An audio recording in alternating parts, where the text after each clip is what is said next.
Pendengar akan kita simak Manjada Wajada.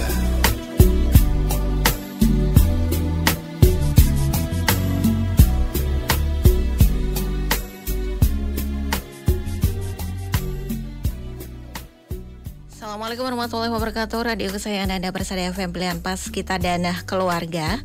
Siarkan kebenaran, tebarkan kasih sayang.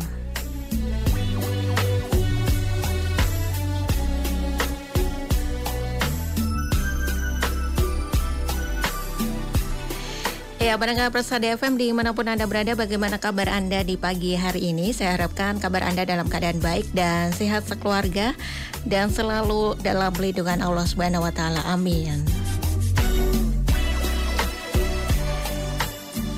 Alhamdulillah, di pagi hari ini pendengar, seperti biasa ya, hari Kamis ini kita akan bersama dalam Manjada Wajada selama 1 jam ke depannya.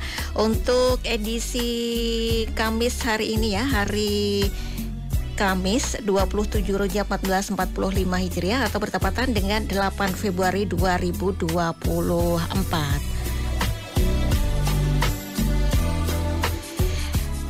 Dan tentu saja pendengar, ada banyak narasumber ya yang sudah kami hadirkan di program Manjada Wajada. Ini bagaimana mereka memaknai Manjada Wajada, kemudian bagaimana perjuangan mereka juga dalam menggapai cita-cita, semangatnya untuk terus menebar kebaikan ya.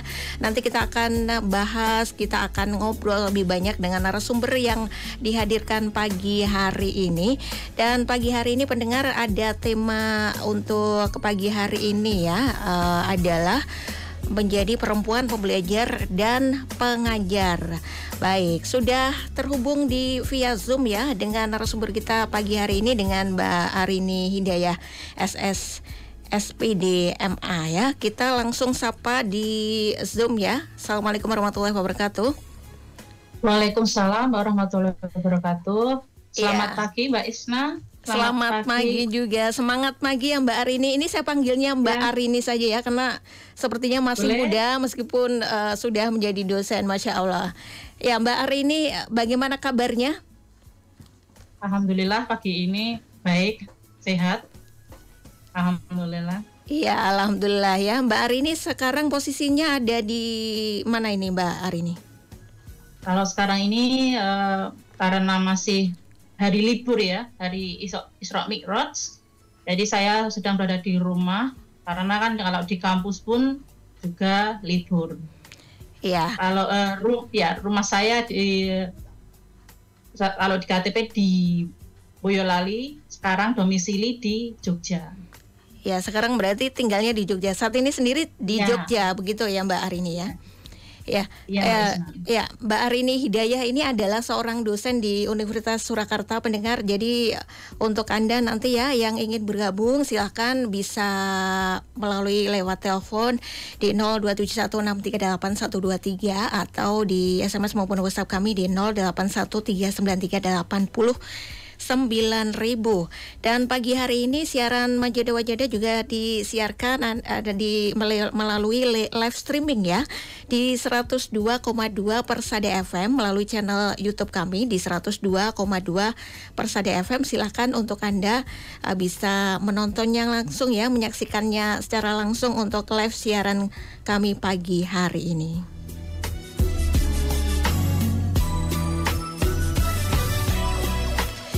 Ya Mbak Arini, untuk kesibukan akhir-akhir ini apa saja nih selain mengajar sebagai dosen?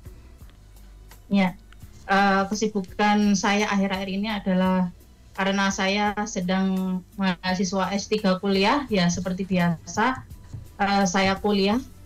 Saya saat ini memasuki di awal semester 3 di S3 Ilmu Humaniora di Fakultas Ilmu Budaya Universitas Gadjah Mada. Saya tinggal fokus bimbingan proposal disertasi pada tim promotor. Kemudian kalau sebagai dosen, saya juga mengajar di Universitas Surakarta. Saya masih aktif Tridharma perguruan tinggi, yakni pengajaran, penelitian, dan pengabdian. Dan juga satu lagi sebagai ibu rumah tangga. Jadi saya juga harus mengurus keluarga, mengajar anak seperti layaknya ibu rumah tangga pada umumnya. Begitu Mbak Isma. Iya, harus pintar-pintar membagi waktu ya dengan profesi yang berbeda begitu. Berarti sekarang untuk Mbak Arini sendiri kan kuliah juga di Jogja ya, S3-nya di UGM dan tinggalnya di Jogja. Untuk keluarga sendiri juga tinggal di sana Mbak Arini? Iya, sementara ini suami kan mengajar di UNJ ya sebagai dosen, kemudian anak saya sekolah SD di Bantul gitu, Jogja. Iya, baik. Dan untuk S3 tadi sedang menjalani di semester 3 ini begitu ya Mbak Arini ya. Ini ketika pada saat mengambil ilmu humaniora begitu ya? Ya, S3 ilmu humaniora ya. Iya, kenapa Mbak Arini sendiri mengambil jurusan ini? Ya, karena kesesuaian linear. Jadi kalau dosen itu dituntut kalau bisa tuh kuliah sampai S3 yang sesuai linear. Ya, karena saya S1-nya sastra Inggris, kemudian sastra Inggris itu ada berbagai macam jurusan, jadi bisa America Studies, ilmu linguistik, ilmu sastra, dan penerjemahan. Nah, kalau saya di S1 sudah mengambil ilmu linguistik, jadi saya teruskan ke S2-nya itu juga ilmu linguistik, kemudian S3-nya itu ke ilmu-ilmu humaniora. Nah, ilmu linguistik ini salah satu di prodi ilmu-ilmu humaniora. Begitu Mbak Isma. Iya, oke. Baik, bisa diceritakan mungkin Mbak Arini ya dari pengalaman pendidikan dari S1, kemudian S2, sekarang sampai sedang proses menuju S3 begitu. Ya, saya ceritanya agak lumayan panjang ini tadi. Ya.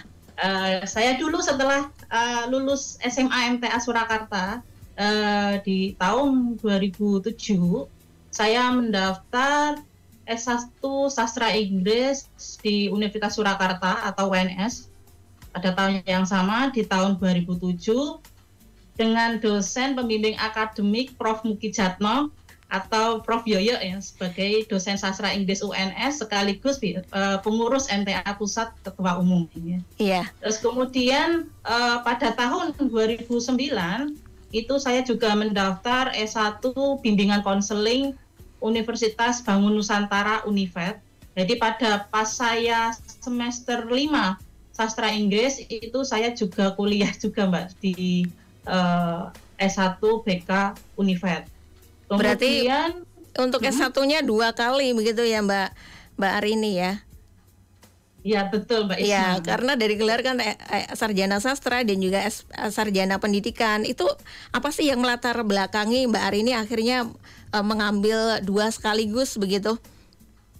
Ya, pada awalnya itu saya tidak kepikiran untuk kuliah dua degree gitu enggak. Iya. Jadi awalnya itu ya langsung pengen sastra Inggris yang pertama, terus kemudian di perjalanannya itu ibu saya kan backgroundnya guru BK. Terus kemudian suatu hari itu saya pengen mungkin suatu hari pengen jadi guru BK seperti ibu. Nah, apa boleh saya bisa mendaftar BK gitu. Terus kemudian saya diperbolehkan ibu untuk mendaftar, kemudian saya mendaftar S1 BK di Universitas Bangun Nusantara atau Univet. Kemudian pada tahun 2013 itu saya mendaftar pas saat itu dua program studi magister. Yang pertama S2 di ilmu linguistik Universitas Gadjah Mada, yang kedua itu S2 PGSD di Universitas Negeri Semarang. Itu ditempuh di tahun yang sama Mbak Arini pada saat program magister ini? Iya, saya mendaftarnya itu sama, tapi karena pas saat itu ada info beasiswa, beasiswa S2 calon dosen dari Dikti Mbak Isna. Itu adanya pas saat itu salah satunya ya, itu ada ilmu linguistik. Jadi saya ambilnya di ilmu linguistik Universitas Gadjah Mada. Kemudian saya yang S2 PGSD di UNES itu dengan berat hati saya tinggalkan ya. karena di menjalankan 2 kuliah magister di beda provinsi itu kan agak berat. Susah, ya berat. Jadi juga. saya tinggalkan saja di yang di PGSD itu. Tapi Walaupun saya sudah keterima. Sempat gitu. menjalani proses perkuliahan atau bagaimana ketika yang di Semarang itu? Sudah di metrik, ya, bagian perkuliahan metrik. Jadi sebelum masuk ke awal S1 ada perkuliahan metrik itu saya sudah mengikuti 2 minggu. Terus kemudian saya pamitan ke dosen, kemudian sama teman-teman S2 PGSD UNES saat itu saya memilih untuk S2 Ilmu Linguistik UGM saat itu karena dapat beasiswa calon dosen. Iya, baik. Ya.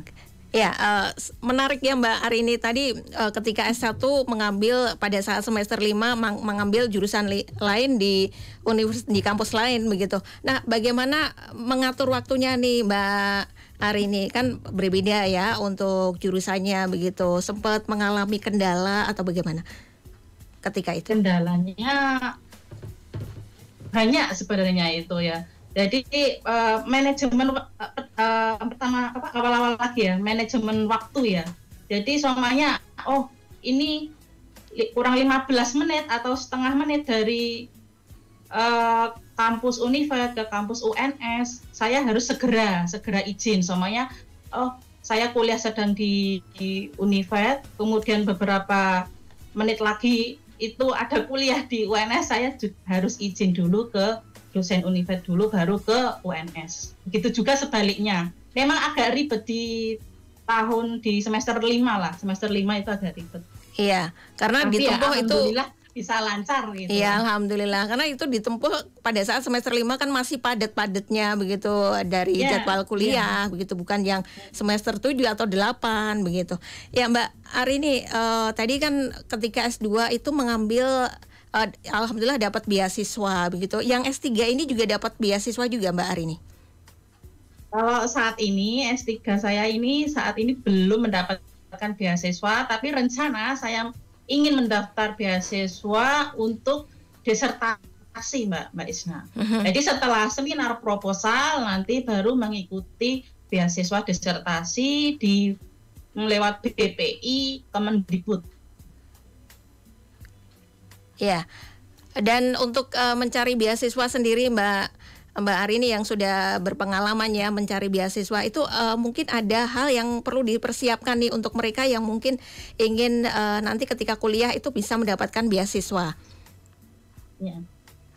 Kalau tips dari saya ya, kalau mahasiswa atau orang muda lah itu biasanya kan punya medsos ya, medsos. Nah, medsos itu digunakan untuk semuanya sekarang itu yang viral tuh Instagram. Itu kita follow info beasiswa. Jadi kita nggak hanya cuman update status, ini lagi di mana, ini sedang apa. Itu jadi follow yang medsos yang berguna. Salah satunya info beasiswa. Nah, itu di info beasiswa itu sangat banyak banget itu dari info beasiswa dalam negeri maupun dari pihak pemerintah maupun swasta maupun luar negeri itu ada Mbak Isna. Jadi kita scrolling aja terus kemudian semuanya pengen cocok yang ini gitu, namanya BPI gitu, BPI. Jadi dibuka aja di web BPI terus kemudian kita lihat, kita baca, kita selektif, harus dipenuhi berkas-berkasnya ini. Jadi kita harus sabar, telaten untuk menyiapkan berkas-berkas ini dan sesuai dengan target atau waktu yang ditentukan oleh beasiswa tersebut. Semamanya yang agak tricky atau agak sulit itu yang dicapai itu adalah skor TPA ataupun skor TOEFL. Nah, itu semuanya kita belum punya atau kita belum sampai ke skor tersebut, ya kita harus semangat berusaha untuk mencapai TOEFL atau TPA yang sesuai apa yang dipersyaratkan beasiswa tersebut gitu. Gitu Mbak Isna. Iya, jadi dibaca syarat-syaratnya apa yang perlu dipersiapkan itu dipersiapkan sejak jauh hari begitu, ketika nanti sudah ada, insya Allah ada jalannya begitu ya Mbak Arini. Nah selama ini Mbak Arini ketika mengajukan beasiswa begitu, itu sempat mengalami yang namanya kegagalan nggak sih Mbak Arini? Kalau dulu kan saya baru pertama Mbak itu, jadi dulu itu S2 pas mau masuk ke S2 itu langsung alhamdulillah keterima gitu Mbak. Jadi sekali daftar itu tahun 2013 itu terus langsung alhamdulillah keterima. Ya alhamdulillah. Mungkin bisa dibagikan triknya nih Mbak Arini, kan tidak semuanya ya, kadang ketika menjajal beasiswa itu bahkan ada yang sampai berkali-kali mengalami kegagalan. Dari Mbak Arini sendiri mungkin ada trik-trik khusus nggak untuk agar nantinya itu beasiswanya lolos begitu? Yang pertama itu kita harus baca dan teliti syarat-syarat beasiswa di beasiswa, semuanya beasiswa X gitu. Lah terus kemudian satu persatu itu dikumpulkan berkas-berkasnya, terus kemudian biasanya itu ya kayak tadi yang agak sulit itu yang pertama skor TOEFL, skor TPA, terus kemudian ada IC. Biasanya kalau sekarang itu beasiswa zaman now itu mensyaratkan untuk IC ya. IC biasanya ada topiknya tentang Indonesia maju. Nah, bagaimana harapan pendidikan ke depan begitu. Jadi membuat IC-nya itu harus sesuai alur gitu, yang diminta sesuai topik, sesuai yang diminta beasiswa tersebut begitu Mbak Isna. Iya, baik, itu trik-triknya ya agar nanti beasiswanya bisa dapat begitu. Dan Mbak Arini sendiri tantangan selama ini, tantangan yang dihadapi ketika mencari beasiswa ini seperti apa? Kalau kemarin dari pengalaman saya ya mencari beasiswa, kalau untuk S2 pas saat itu ya mendapatkan info langsung keterima. Jadi pas saat S2 belum ada tantangan Mbak Isna. Nah, untuk tantangannya itu malah di S3 ya, di S3 karena kalau saat ini itu beasiswa, jujur aja ya, beasiswa S1, S2 itu banyak banget, Mbak. Kalau untuk beasiswa S3 itu semakin lama semakin tinggi, semakin tinggi semakin sedikit ya. Iya, sedikit begitu. Jadi nggak sebanyak S1 dan S2 gitu. Jadi tantangannya di S3. Oleh karena itu kalau saya saat ini setelah seminar proposal disertasi baru saya melamar beasiswa yang lain begitu. Harus semangat begitu. Iya. Tapi ketika Mbak Arini sendiri ya, ketika akan rencana untuk kuliah S3, melanjutkan S3 itu sempat mencari beasiswa dulu atau langsung kuliah dulu, kemudian memikirkan beasiswanya belakangan nih Mbak Arini? Ada mahasiswa S3 itu kan memang banyak ya Mbak, banyak, maksudnya macam-macam lah gitu, tidak bisa disamaratakan gitu. Ada teman mahasiswa saya yang kalau nggak beasiswa saya nggak kuliah, itu ada. Jadi harus mereka itu dapat beasiswa dulu gitu. Kalau saya nekat, yang penting saya keterima dulu, tapi beasiswa belakangan. Terus kemudian ada yang memang benar-benar mahasiswa itu mandiri. Ya nggak apa-apa nggak dapat beasiswa, lanjut aja, yang penting lulus S3 gitu, ada Mbak. Jadi tidak bisa disamaratakan. Kalau bisa ya dapat beasiswa lebih bagus lebih lagi, bagus gitu, dari awal. Iya, tapi kan tadi ketersediaan beasiswa untuk S3 semakin sedikit ya, untuk semakin tinggi semakin sedikit, itu yang jadi kendalanya begitu. Ya, Mbak Arini sendiri kan sebagai dosen di Universitas Surakarta atau UNSA begitu, itu sudah berapa lama, berapa tahun Mbak Arini? Saya sudah menjadi dosen sastra Inggris UNSA itu sekitar 8 tahun Mbak. Jadi pada awalnya itu saya lulus di S2 Ilmu Linguistik UGM itu 2 tahun di tahun 2015. Kemudian pas saat itu juga saya langsung jadi dosen Universitas Surakarta. Nah ini ada tips Mbak, jadi biar maksud saya biar bisa lulus, kemudian tidak tanda kutip menganggur gitu loh. Iya. Jadi saya itu semester 3 di S2 itu saya sudah mulai mencari home base atau kampus gitu. Semester 3 di S2, terus kemudian mencari, kemudian dapatlah UNSA mengarahkan setelah lulus S2 langsung ke sini. Baik, begitu. Jadi saya setelah lulus langsung menjadi dosen UNSA di akhir tahun 2015 gitu, Mbak. Ya, jadi sebelum lulus kuliah S2 itu sudah mencari-cari tahu dulu ya Mbak Arini ya, agar nantinya ketika sudah lulus itu sudah siap untuk bekerja begitu ya. Ini dapat trik nih agar nanti tidak terlalu lama juga untuk mencari begitu. Ya, dan baik Mbak Arini, nanti kita lanjutkan obrolan kita di sesi yang kedua Mbak Arini ya, di Majadah Wajadah. Dan untuk Anda pendengar yang ingin bergabung, Anda bisa masuk saja di telepon 02716381123 atau di SMS maupun WhatsApp kami di 081393809000. Kita nanti akan bertemu kembali di sesi yang kedua. Majadah Wajadah akan kembali selepas beberapa informasi yang berikut ini. Iya baik, 33 menit lepas dari pukul 9 pagi ya. Dan masih bersama saya Isna Taskia, pendengar di Majadah Wajadah sampai purna nanti pukul 10 pagi. Dan kita masih tersambung ya via Zoom dengan narasumber kita, ada Mbak Arini Hidayah SSS PDMA. Mbak Arini ini adalah dosen dari Universitas Surakarta atau UNSA ya. Baik, kita lanjutkan obrolan kembali Mbak Arini. Baik, Mbak Isna. Ya, Mbak Arini tadi kan menjadi dosen itu kurang lebih selama 8 tahun ya. Mungkin bisa dibagikan nih pengalaman Mbak Arini sendiri sebagai pengajar, sebagai dosen yang ada di Universitas Surakarta. Ya, pada awalnya tadi ya, saya keterima dosen Universitas Surakarta di akhir tahun 2015. Kemudian seperti dosen pada umumnya ya, pada awalnya menjadi dosen biasa, pengajar, peneliti, pengabdian. Ya, kemudian pada tahun 2017 sampai 2020 itu saya diamanahi menjadi unit penjaminan mutu Fakultas Bahasa dan Sastra Universitas Surakarta. Ya.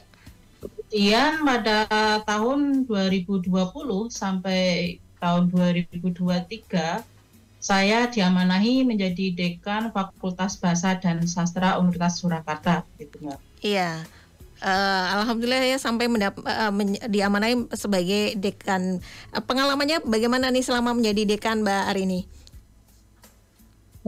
Sebagai dekan itu ya harus menyeimbangi atau tentang penelitian, pengabdian, sama pengajaran di fakultas. Di Fakultas Bahasa dan Sastra itu ada satu prodi, yakni sastra Inggris. Jadi saya harus secara tanda kutip merangkul dosen-dosen, kemudian tenaga pendidik untuk menjalankan Tridharma dengan baik, dan kemudian tentang kurikulum juga, sama akreditasi prodi itu juga saya yang memimpin pas saat itu. Jadi bagaimana akreditasi sastra Inggris itu jadi lebih baik, terus kemudian kualitasnya juga saya harus meningkatkan bagaimana ini kualitas sastra Inggris Universitas Surakarta lebih baik lagi, gitu Mbak. Ya, sebagai seorang perempuan kemudian diamanai jadi dekan itu kan tidak mudah ya Mbak Arini ya. Pasti ada tantangan yang dihadapi begitu. Apa selama ini yang dihadapi apa saja Mbak Arini selama 3 tahun diamanai sebagai dekan? Semuanya saya bekerja pas saat itu ya, saya bekerja cuma jam 8 sampai jam 4.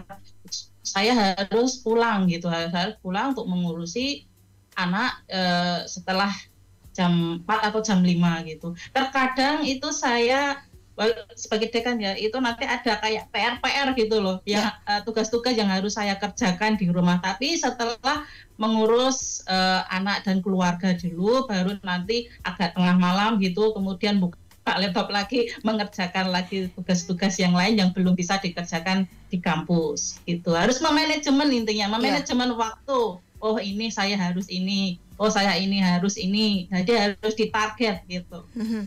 Iya, untuk Mbak Arini sendiri sekarang sudah diamanai berapa putra putri? Oh, baru satu. Baru satu ya. Pada saat itu Mbak Arini ketika sudah menjadi dosen selama 8 tahun itu sudah Mbak Arini sendiri sudah tinggal di Jogja atau di mana? Pada saat itu saya tinggal di Boyolali, Mbak. Jadi saya itu domisili di Jogja ketika semester 2 S3 UGM gitu. Oh, berarti belum lama ini ya ketika di Jogja. Belum lama, belum ada 1 tahun.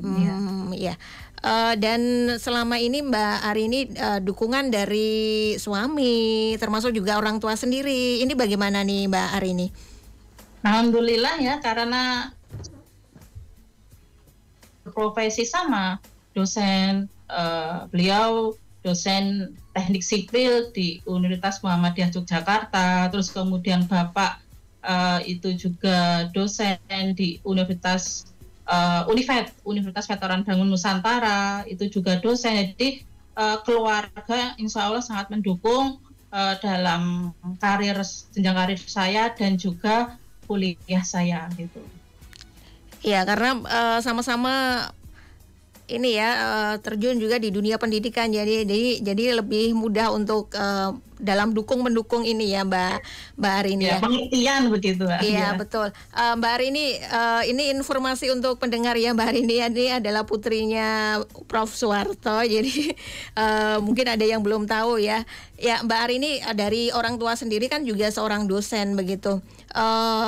Pada saat ketika Mbak Arini sendiri ingin menjadi dosen itu apakah memang dari orang tua memang mengarahkan nantinya untuk sama-sama ke dunia pendidikan begitu Mbak Arini?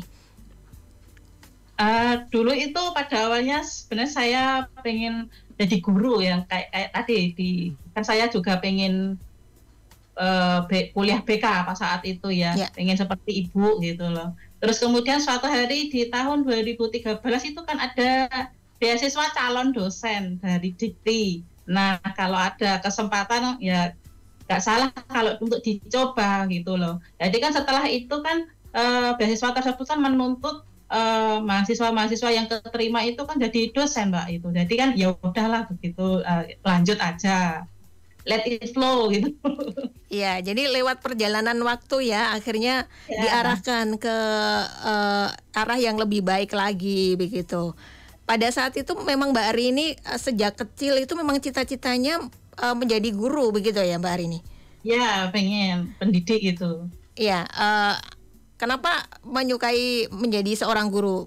Buat Mbak Arini apa nih yang apa ya sisi baiknya dari seorang guru ini gitu? Ya, kalau karena pas apa ya sejak kecil itu kan orang tua kan berprofesi, ayah itu bapak sebagai dosen, kemudian ibu sebagai guru SMA. Jadi karena tiap hari yang lihat itu pendidikan, jadi saya juga pengen seperti beliau-beliau gitu. Iya, secara tidak langsung, secara alami menular begitu ya. Baik. Ya Mbak Arini, untuk selain tadi sekarang sudah ini ya sedang S3 dan juga masih menjadi dosen juga. Untuk impian yang ingin diraih ke depan yang lain di bidang yang lain apa nih mungkin dari Mbak Arini sendiri? Kalau begini, kalau mahasiswa saat studi entah itu S1, S2, S3 itu kalau sekarang harus fokus Mbak. Fokus, jadi kalau seumpamanya disambi-sambi banyak itu maka nggak bisa fokus. Jadi yang pertama target yang terdekat saya adalah lulus, kalau bisa lulus tepat waktu gitu ya. Tantangannya ya banyak ya, ya harus pinter banget manajemen waktu, target-targetnya harus dipenuhi biar semua baik dosen maupun mahasiswa, tugas mahasiswa itu juga terselesaikan dengan baik begitu Mbak. Iya, baik. Mbak Arini sendiri kan dosen ini untuk sastra Inggris begitu ya Mbak Arini ya? Ya, Iya. ya. Selama ini ada tantangan-tantangan yang dihadapi termasuk terutama untuk para mahasiswanya ya. Ini kendalanya apa yang mereka hadapi selama ini ketika mengikuti perkuliahan sastra Inggris ini? Kalau tantangannya ada di point of view mahasiswa ya Mbak ya, itu di semester awal itu biasanya kan materi-materi sastra Inggris itu basic, jadi ada reading 1, grammar 1, listening 1, speaking 1. Jadi yang basic-basic dulu itu dikuasai. Biasanya itu pelajaran materi-materi basic itu sampai 2 tahun ya Mbak ya, sampai 2 tahun. Jadi kita itu ada kurikulumnya itu menyediakan basic-basic materi itu sampai semester 4, terus kemudian baru ke semester 5 itu sudah mulai agak-agak penjurusan itu di sastra Inggris. Jadi harus basicnya itu, pondasinya dulu itu dibuat, baru kemudian yang atas-atasnya itu dipelajari begitu Mbak. Iya, oke. Baik, ini sudah ada yang bergabung dari siapa ini ya? Dari Pak Eko Arianto. Mbak Arini ini nanya, di Yogyakarta ngajinya di cabang mana? Kemudian dengan ini ya, ini pertanyaan lebih pribadi nih. Dengan Ustadz Soeharto ini anak kandung apa menantu? Beliau ini adalah putrinya Prof. Soeharto, Bapak ya. Iya, silakan Mbak Arini. Ya, saya di sini pengajiannya saat ini di Kasihan, ya cabang Kasihan. Terus kemudian ya memang saya ya anak kandung ya anak pertama dari Prof. Soeharto. Gitu. Ya begitu ya Bapak ya. Ini Mbak Arini adalah putrinya Prof. Soeharto begitu. Ya Mbak Arini sendiri selama ini ya ketika pada saat kuliah S1 kemudian mungkin mencari beasiswa dan lain sebagainya itu pernah yang namanya pasti akan mengalami yang namanya kegagalan begitu. Selama ini Mbak Arini sendiri memaknai arti dari kegagalan ini seperti apa di balik kegagalan ini? Ya baik, kalau menurut saya kegagalan itu awal dari kesuksesan gitu. Jadi nggak apa-apa semuanya jatuh sekali bangun. Jatuh 2 kali bangun. Yang penting kita berusaha, semaksimalnya. Hasil itu kita serahkan pada Allah Subhanahu Wa Taala. Gitu. Moto kegagalan adalah awal dari kesuksesan, itu aja. Iya, awal dari kesuksesan. Jadi tidak perlu yang namanya patah arang begitu ya, tidak menyerah. Yang namanya kegagalan nanti ketika kita itu tidak menyerah akan diberikan yang lebih baik lagi begitu. Selalu husnudzan sama Allah begitu ya, Mbak Arini. Dan Mbak Arini sendiri mungkin ada tips-tips nih untuk mereka yang ingin mengejar impiannya begitu. Dari Mbak Arini sendiri tips-tipsnya seperti apa agar apa yang kita mimpikan itu nantinya akan kita capai di kemudian hari? Ya, yang pertama itu berani bermimpi, pengen jadi apa toh kita gitu. Samanya pelajar ya ini khususnya untuk para pelajar. Pengen jadi apa kita gitu yang pertama. Berani bermimpi aja, nggak apa-apa, gratis kok gitu ya, berani bermimpi. Terus kemudian yang kedua itu berusaha untuk meraih mimpi itu gitu. Itu apa gitu. Memang untuk berusaha itu kan harus melalui proses sangat panjang untuk meraih cita-cita itu, apa mimpi tersebut. Jadi kalau selamanya ini belum berhasil, kita harus bangun lagi, bangkit. Jatuh lagi, bangkit lagi. Tidak apa-apa, yang penting kita sabar untuk meraih masa depan gitu. Iya, jatuh bangkit lagi begitu ya. Jangan pernah putus asa. Ya, Mbak Arini sendiri ini mengenai perempuan dan juga pendidikan tinggi. Kadang kan dari Mbak Rini sendiri alhamdulillah ya, dari dukungan keluarga dan juga suami termasuk orang tua juga sangat mendukung Mbak Rini untuk sampai sekarang menjadi dosen dan juga jenjang S3 begitu.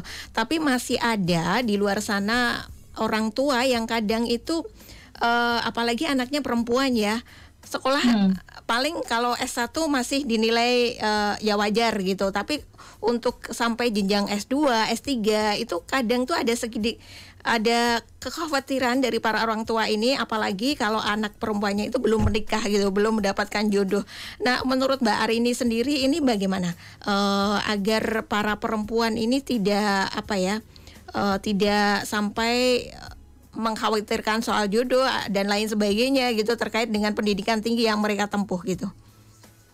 Ya, kalau menurut saya Mbak, dari pandangan saya itu sebaiknya ya orang tua dengan anak, terutama anak perempuan itu juga harus saling memahami, terus kemudian inginnya apa tuh anak putrinya, utamanya putrinya pengen kuliah, ya disupport dan didukung. Terus kemudian dalam hal keluarga, seumpamanya ya Mbak ya, itu setelah S1 terus kemudian nanti atau setelah S2 itu orang tua berusaha mencarikan jodoh, mungkin melalui ta'aruf gitu, biar lebih biar secara tanda kutip jodoh secara Islami gitu. Jadi biar ya ini target untuk keluarga ya juga tercapai, untuk cita-cita juga tercapai. Jadi hubungan antar anak dan orang tua itu harus baik gitu. Harus saling support. Iya. Jadi memang baiknya perlu adanya komunikasi juga ya Mbak Arini ya. Komunikasinya dibangun. Betul. Betul. Ya, dan pada saat Mbak Arini sendiri menempuh jenjang S2 ya, itu di tahun 2013 berarti ya Mbak Arini ya. Itu pada saat itu Mbak Arini memang sudah menikah pada saat itu? Saat itu belum Mbak. Jadi saya itu mulai istilahnya orang tua mengajak ta'arufan itu, menawarkan ta'arufan itu di semester 3 S2. Jadi ya agak panjang, jadi ta'arufan itu ya nggak langsung cepet gitu. Setelah saya lulus pas 2015, saya menikah di tahun 2015 dan pas saya masuk di Universitas Surakarta gitu. Iya, pada saat itu ya, alhamdulillah.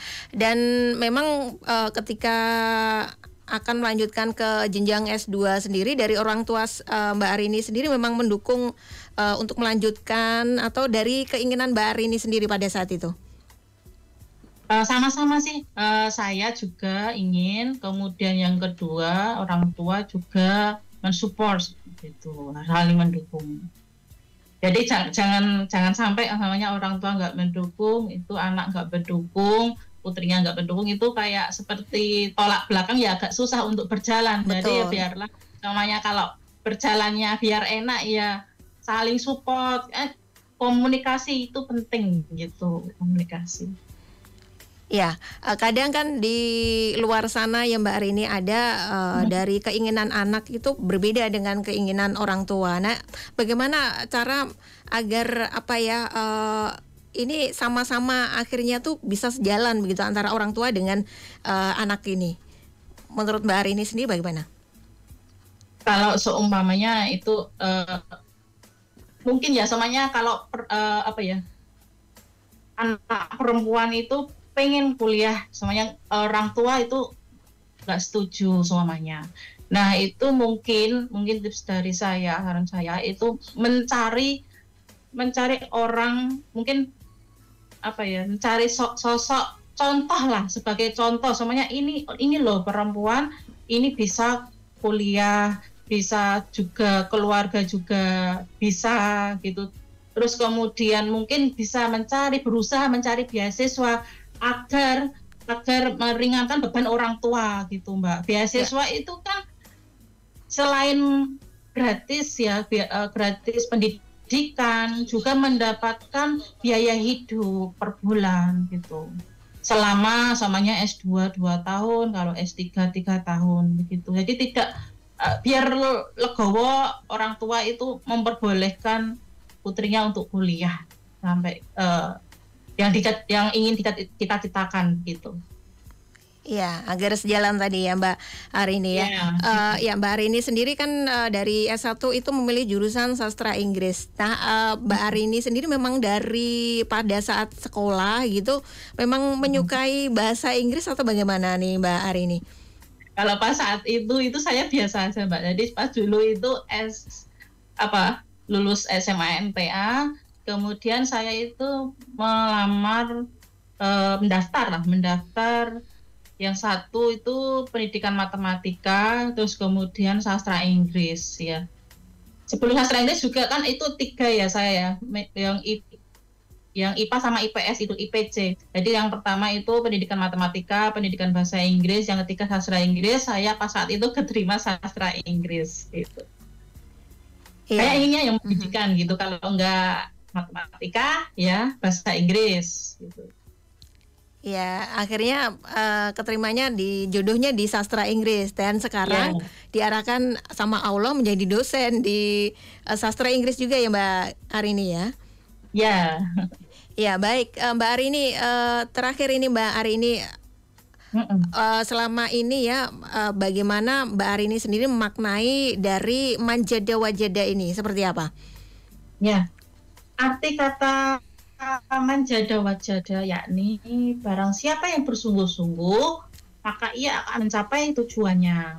Jadi keyakinan berarti kita harus yakin ya, kita yakin kalau akan berhasil, yakin apa yang dikatakan, yakin apa yang dipikirkan, bahwa semua itu akan menjadi kenyataan. Jadi hal ini merupakan janji Allah Subhanahu wa taala, kalau kita meminta sesuatu dalam doa akan dikabulkan permintaannya dan harapannya yang kita sampaikan, baik di dalam doa ataupun perkataan lisan yang diucapkan.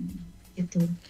Ya baik, terima kasih Mbak Arini sudah berbagi ceritanya ya di Manjada Wajada. Sukses selalu dan semoga nanti lekas selesai S3-nya.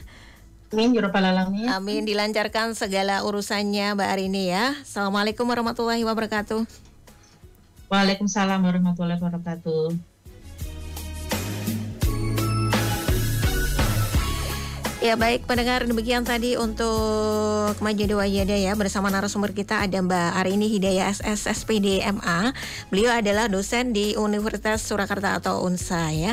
Dan semoga tadi ya obrolan kita tadi di Manjada Wajada memberikan semangat, memberikan motivasi untuk kita semuanya untuk terus semangat menggapai apa yang menjadi mimpi-mimpi kita. Dan baik pendengar, akhirnya saya Isna Taskia dan juga bersama produser Joko Santoso dan juga switcher Anovika Akbar pamit undur diri. Terima kasih atas kebersamaan Anda. Pendengar, kejujuran mengantarkan pada kebaikan dan kebaikan mengantarkan pada surga. Wassalamualaikum warahmatullahi wabarakatuh. Radio Persada FM.